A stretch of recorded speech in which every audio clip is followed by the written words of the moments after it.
Pemimpin Bali jangan seperti musang berbulu ayam. Hingar-bingar politik di Bali dan Buleleng membuat ide Pandita Empu Acarya Dwi Cakrajayananda terpanggil untuk memberikan wejangan kepada para tokoh yang hendak bertarung dalam Pilkada Bali dan Buleleng 27 November 2024 mendatang. Ide Pandita Empu Acarya Dwi Cakrajayananda yang sebelum di Mediksa bernama Dr. Andus Putu Bagiade MM yang merupakan mantan Bupati Buleleng 2 periode itu meminta para tokoh yang terpilih menjadi Gubernur Bali dan Bupati Buleleng nanti untuk tetap menjaga Bali secara utuh. Ide Pandita Empu Acarya Dwi Cakrajayananda mengingatkan para tokoh yang sedang mencalonkan diri agar tidak seperti musang berbulu ayam. Seorang pemimpin ke depan, baik itu Bali dan juga Kabupaten dan juga khususnya Buleleng. Kita harus menyadari Bali ini adalah sebuah pulau dewata, ya, pulau yang segalanya ya ada di sini dan menjadi kebanggaan dunia. Bali ini patut kita jaga, patut kita kembangkan secara dinamis sesuai dengan keselarasan keseimbangan, ya, sehingga kita tidak terbentur dengan tetap menjaga, karena dalam kelestarian ya tetap menjaga keseimbangan adat istiadat tanpa artinya berbenturan dengan adat gitu ya. Itu penting kita itu tahu. Jadi pemimpin itu harus bisa membedah permasalahannya, membedah permasalahan secara prognosis dan diagnosis. Pada kedokteran begitu. Di dalam ekonomi juga begitu. Ada istilah prognosis dan diagnosis. Prognosis itu mengenal permasalahan. Apa sih masalahnya? Nah, gitu. Apa sih masalah kita di Buleleng ini? Itu harus dibedah. Dalam ekonomi ada namanya SWOT analysis. Ada strength, ada weakness, ada opportunity, ada threat. Itu harus mampu membedah itu. Kalau mampu membedah itu dan mengenali daerah itu dan kenalilah permasalahannya, baru kita mengadakan diagnosis seharusnya apa. Itu teori ya. Tapi bagaimana aplikasinya? Nah, itu kembali pada kemampuan manajerial daripada seorang pemimpin. Ya, seorang pemimpin harus punya artinya kriteria dimensi spiritual, dimensi moral, dan dimensi manajerial. Dan kalau diurai itu mungkin kita uraikan di sisi manajerial saja. Kalau moral itu kan sangat pribadi ya, apalagi spiritual itu juga berkaitan dengan keyakinan dia sebagai beragama. Itu pemimpin itu harus punya seperti itu, minimal dia harus punya intelijensi, punya kelebihan di antara data masyarakat ya. Jangan hanya mengandalkan politik saja, akhirnya tidak kita menjaga. Misalnya dari sisi agama ya, dari dimensi agama ya, keyakinan sebagai umat Hindu ada dua kewajiban, raksanam dan danam. Raksanam itu adalah menjaga, melindungi masyarakat ya, mengayomi, menjaga ketertiban, ketentraman masyarakat sehingga masyarakat hidup dengan tentram dan damai, sejahtera. Begitu. Itu Hindu mengajarkan. Terus kedua, danam itu artinya apa? Masyarakat betul-betul menikmati pembangunan itu. Ya. Bisa menikmati dengan sejahteranya ya. Jadi kehidupan itu. Jadi itulah output yang bisa dihasilkan oleh seorang pemimpin. Itu outputnya itu. Nah, bagaimana inputnya? Ya kembali pada kemampuan manajerial seorang pemimpin gitu ya. Jadi dia harus mengenal tugas-tugasnya dia sebagai pemimpin, punya kemampuan manajer. Tahu misalnya perencanaan yang matang. Perencanaan minimal, perencanaan nanti dibikin asal-asalan. Kalau kita bicara Buleleng, perencanaan itu mulai dari bawah, dari desa, namanya Munsrendes, masukkan desa yang tahu masalahnya, bukan kita, bukan tahu masalahnya. Apa yang dibutuhkan desa? Seperti apa yang saya lakukan di dalam zaman sampai saya jadi waktu bupati, maaf ya, sekarang udah suling. Yang lalu kita bicara yang lalu nih, kita membedah masalah desa. Desa itu kita tanya, kita adakan musyawarah ya, musyawarah desa, sehingga desa itu kita tahu permasalahannya apa yang dialami, masalah pasar, ada masalah pembangunan selokan, ada mungkin balai banjar, ada pura, tempat ibadah, banyak. Jadi kitalah memulai yang saya memberikan stimulan sebenarnya dari saya mulai, sehingga menjadi sekarang bansos itu kan dari kita mulai. Ya. Kita awal itu semua, sekarang jadi berlebihan malah menjadi nggak tahu lah sekarang menjadi kemana-mana nggak ngerti saya nggak berani bicara terlalu jauh. Itu bansos itu terukur semua sesuai dengan kebutuhan dia si masyarakat desa gitu. Nah, perusahaan desa itu nanti kita masukkan, tingkatkan ke kecamatan, membedah itu. Dari zaman itu baru dikaitkan dengan kemampuan daerah, anggaran daerah, mana yang bisa diserap, mana yang diserap. Disinilah ada table management, mana yang penting mendesak, tidak penting, tidak mendesak, mendesak penting, strategis. Tuh. Ya, mulai bicara mendesak, penting, strategis, itu yang dipertaskan dulu. Ya, jangan sampai kita masakan nggak butuh kita bangun, akhirnya sia-sia. Bikin pasar udah bagus, udah rubah, akhirnya sia-sia kan nggak berguna. Itu loh. Mestinya tanya masyarakatnya, butuh pasar nggak gitu loh ya. Kita ini kan dekat desanya, kunjungilah desa, harus setiap saat datangin desanya itu. Kira-kira itu yang harus bisa membedah masalah. Nah, baru kita kembali, dan yang kedua, pemimpin harus menjadi teladan. Keteladanan itu utama. Memberikan good example pada masyarakat, contoh yang baik. Tuh. Contoh yang baik, ada teladanan ya. Jangan sampai ngomongnya A, rasanya B, itu aja. Janji harus tepat. Jangankan janji.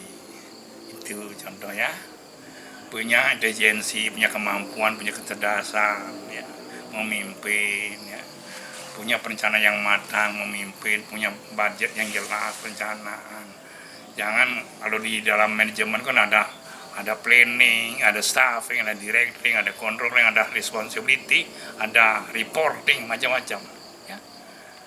Nah, tadi sekarang yang paling penting adalah bagaimana budget ini dikelola dengan perencanaan yang matang sesuai dengan kebutuhan anggaran yang diperoleh masyarakat. Mana yang bisa diserap, mana yang tidak. Nanti kalau tidak bisa, tunda serap tahun depan. Mana yang paling mendesak. Itu. Nah, juga yang kedua adalah bagaimana menjaga keuangan daerah. Ya. Keuangan daerah itu, kalau kita bicara Beleng Pak ya, keuangan daerah itu kita jaga. Kita harus bisa mengembangkan keuangan daerah yang lebih kuat, lebih besar. Nah, contoh kita, bagaimana kita mengoptimalkan sumber-sumber keuangan dari daerah, ada bantuan daerah, bantuan pusat, bantuan provinsi, bahkan bantuan dari income dari pengelolaan perusahaan daerah. Ya. Makanya saya membangun bahan buleleng, membangun Yai Buleleng, ya. Ada PDAM, ya, itu contohnya. Ada rumah sakit, kita kelola itu. Jangan sampai penghasilan mereka bagaimana menjadi income masyarakat, menaikkan PA di daerah itu. Dukungan daerah. Kalau itu enggak, becus ya nggak karuan jadinya. Jadi terus kejiwaan. Jadi harus bisa mengelola keuangan daerah yang bagus dan juga mencari dukungan keuangan juga dari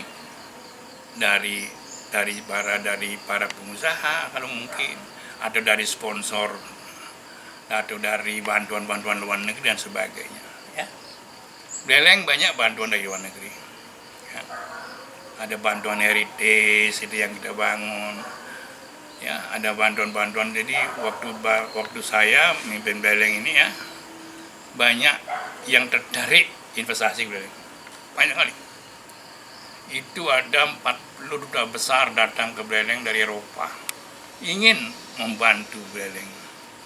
Apa yang bukan Buleleng? Kita welcome itu. Waktu itu ditanya mengenai airport, ditanya bagaimana airport. Airport sudah saya garap waktu itu. Ya. Airport sudah saya garap, jadi sudah kita rencanakan bangun airport di Bali, di Buleleng ini, di daerah barat. Dan kita untuk airport untuk komersial tingkat lokal sudah jalan, sudah jadi. Tinggal melengkapi sarana-sarana komunikasi yang ada sehingga bisa operasional seharusnya. Jadi banyak sekali kita kembangkan ya. Membangun sarana infrastruktur Buleleng yang hancur sudah selesai dalam 2-3 tahun, sudah selesai semua. Ya, tuh bayangin tuh, membangun dari hulu semua pura perbaiki. Baik itu tempat ibadah, jadi bukan pura aja, tempat ibadah, baik itu pura guna Hindu maupun tempat ibadah Muslim maupun dari Kristen ya, dari Nasrani yang kita bangun di Jalan Dewi Sartika itu kan. Bahkan di sana saya lihat sendiri bagaimana saya meningkatkan ya mereka bangun di sana yang diperlukan oleh dari panitia di sana kan gitu. Kita juga diam-diam membangun pelabuhan kapal pesiar, ya. Itu yang di mana itu yang di Tukan Bawang.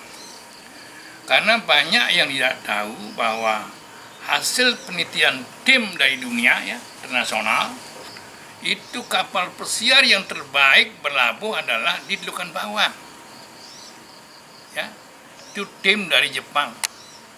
Ya, saya juga diundang ke sana oleh beliau di Yokohama. Dan beliau melaporkan bahwa tempat kapal yang ukuran besar seperti panjang 350 meter masalahnya dengan isi penumpang 6.000 meter hanya layak berlabuh di pelabuhan Tukan Bawang. Kenapa? Satu, Tukan Bawang itu dalam dekat pantai, tidak jauh, tidak perlu ini ya, dalam air lautnya, gelombangnya tenang, masanya itu. Dan sudah saya bangun itu dermaganya, sekarang udah ada sepanjang 160 meter saya bangun tahap-tahap. Bayangin tuh, Buleleng tidak punya uang bisa membangun dermaga kapal pesiar, itu udah ada. Membangun lapangan terbang sudah ada, jadi untuk lokal sudah selesai. Bahkan kita membangun di sana adalah pendidikan BIFA, Bali International Flight Academy, dan sudah meluluskan, pertama kali meluluskan berapa kan sampai sekarang ada masih eksis. Tuh. Kok masyarakat Buleleng nggak tahu? Ini anehnya, kan saya juga aneh. Ini ngomong lapangan terbang, internasional. Saya baca di Vira di mana ini ya. Ini nggak tahu apa gimana Pak, pura ngerti masalah apa gimana ya. Ada sampai begini, mendamakan segalanya. Saya sampaikan ya, kita sebenarnya di zaman dulu ya, zaman Presiden SBY ya, itu memerintahkan saya untuk membangun lapangan terbang di Singaraja yang dikomandai oleh Menteri Kabinet di Alam. Itu yang komunikasi dengan Bupati dan mereka PO-nya yang komunikasi dengan ini. Dan saya disuruh mencari investor sesuai dengan arahan Presiden, yaitu ke Turki. Ya.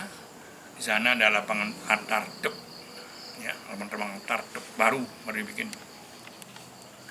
Kedua di New Delhi, namanya investornya GMR.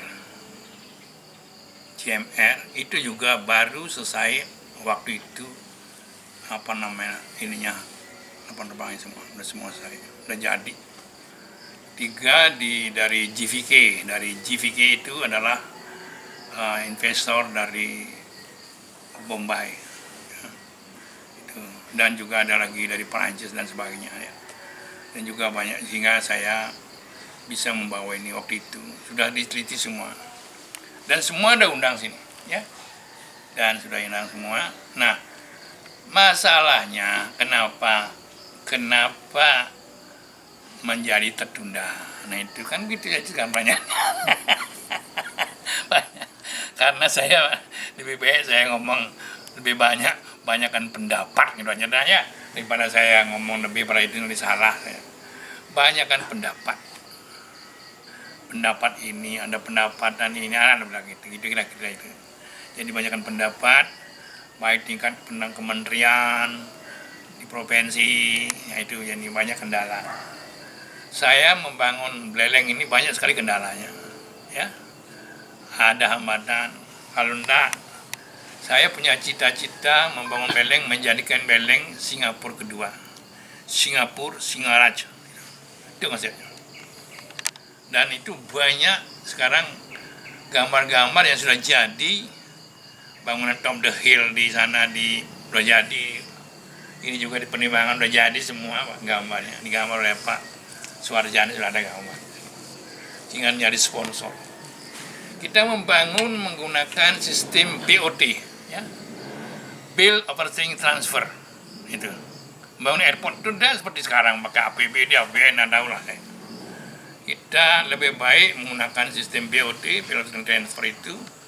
Waktu itu adalah bagaimana nanti dia mengelola sesuai dengan kesepakatan kita. Dia membangun A sampai Z sampai beroperasional 8 terbang itu, baru dia mengelola sampai berapa tahun kita sepakati, 40 tahun dia minta, ya. 40 tahun dia kelola, pendapatan lain yang di samping daerah yang mendapatkan. Itu sudah dicek semua. Itu investasi waktu itu tidak lebih dari 10 triliun, tidak lebih dari 10 triliun. Waktu itu, waktu kajian itu kira-kira tahun 2006, 2007 udah saya mulai itu bangun. Cuman saya punya sifat yang agak beda. Saya lebih baik diam daripada ngomong dulu besar-besar, ya. Nggak ingin saya ngomong lebih awal gede-gede begini, tapi nggak ada apa-apa. Ya selalu saya ingin biar udah jadi, baru saya resmikan. Perjuangan saya luar biasa untuk membangun Beleleng. Jadi saya ingin Beleleng, saya berjuang untuk Beleleng, menanamkan Beleleng, meletakkan dasar Beleleng ini juga harus kuat. Beleleng yang tadinya carut marut ribut, ya, bangunan merata, tidak ada apa-apa, mobil yang ada, motor juga bisa dihitung pakai jari, ya. Ya saya bagaimana memformulasikan pembangunan Beleleng ini. Jadi harus ngerti formulasi pembangunan, ya, maaf ya. Jadi ada formulasinya pembangunan itu. Nanti kalau saya ngomong lebih nanti salah lagi, nggak apa. Nanti bukan teori ini. Bagaimana fungsi AE, ya, fungsi AE sama dengan ditambah C, ya, ditambah S, ditambah I, minus kalau negara X minus M. Itu formulanya. Tuh. Daerah cukup belajar, ya, cukup mengendalikan income masyarakat, pendapatan daerah, GDP daerah, yaitu berdasarkan formula consumption, saving, investasi, dan government expenditure, G. Itu G-nya ini. G itu adalah income masyarakat, income ini, APBD daerah, maupun APBD pusat, maupun APBD provinsi. Itu G. I itu adalah dari pemerintah maupun dari masyarakat, maupun dari masyarakat pengusaha asing maupun lokal. Itu I. Ya, biar paham. Ini yang harus paham, ya. Ini yang nggak dipahami, ya, nggak ngerti nanti membangun, salah membangun akar. Ya. Artinya apa? Saving. Bagaimana mengendalikan saving jangan sampai kita punya APBD defisit. Ya. Itu. Konsumsi juga begitu, konsumsi masyarakat. Jadi bagaimana pendapatan masyarakat juga pendapatan ini harus proporsional, jadi konsumsinya proporsional dengan income. Begitu pula kita sebagai pribadi. Dan pribadi dapat income juga harus pengeluarannya juga harus proporsional sesuai dengan kemampuan pribadi, kan gitu kira-kira. Daerah juga sama. Jadi konsep pribadi dengan konsep daerah maupun nasional sesungguhnya ada kesamaan dalam menentukan kebijakan. Bener nggak tuh? Ya kira-kira gitu. Itu aja mungkin yang saya sekilas. Masih banyak nanti saya akan sampaikan dalam bentuk konsep ya. Ini kan garis-garis besar aja dulu. Banyak saya bangun. Pura banyak tuh ratusan pura saya bangun belengin. Berapa cuman karena beleng ini luas. Jalan semua seimbang semua kita bangun dengan serasi, selaras, seimbang, tunggal karya. Itu konsepnya. Ini yang nggak tahu. Ya. Yang terakhir Serasi ya, seimbang, selaras, tunggal karya. yang Jadi terakhir, satu tujuan. yang terakhir Ida, ini kan tadi Ida sudah sampaikan tentang konsep pembangunan ya, yang menjadi dasar bagi siapapun jadi pemimpin untuk Ya. jadikan landasan perencanaan dan pelaksanaan pembangunan. Nah, sekarang kan masyarakat Buleleng dan Bali ini lagi sedang dihadapkan untuk menentukan pemimpin yang untuk 5 tahun yang akan datang. Bagaimana Ida melihat para tokoh yang akhir-akhir ini sedang bermain atau sedang berkeinginan untuk bertarung dalam dunia penentuan pemimpin Bali dan Buleleng? Begini ya, jadi semua masyarakat ya, siapapun dia punya hak untuk menjadi calon bupati, calon gubernur. Ya. Tapi marilah masing-masing kita introspeksi diri masing-masing. Asal bang karena punya uang, karena kuat politik, maju. Kan ya? Punya uang. Yang penting jagalah punya trust seorang pemimpin itu pertama. Manusia harus jadi seorang calon pemimpin harus punya trust, dipercaya oleh masyarakat baru maju. Pertama, kenapa yang dipercaya? Karena kejujurannya, ya, karena sosialnya, itu minimal. Dari soal intelijensi, soal kemampuan, saya enggak berani komen, ya benar pak. Enggak komen saya, kalau yang penting saya hanya mengharapkan seorang pemimpin di Indonesia atau di Bali khususnya dan di kabupaten harus jujur, mutlak jujur. Ya. Sebagai pribadi, Ida sebagai warga Bali dan warga Buleleng melihat berapa figur yang ada ini, termasuk Pak Tirtawan ini, siapa sih yang layak nih? Kalau saya tidak bisa bicara seperti itu, kenapa? Sangat pribadi sekali ya. Jadi pribadi sekali, yang penting saya udah kasih kriteria, syaratnya jujur, ya, punya nilai sosial pada masyarakat, mau dekat sama masyarakat, itu aja. Jadi sesuai dengan ajaran agama dari Raksanam, Danam itu, ya.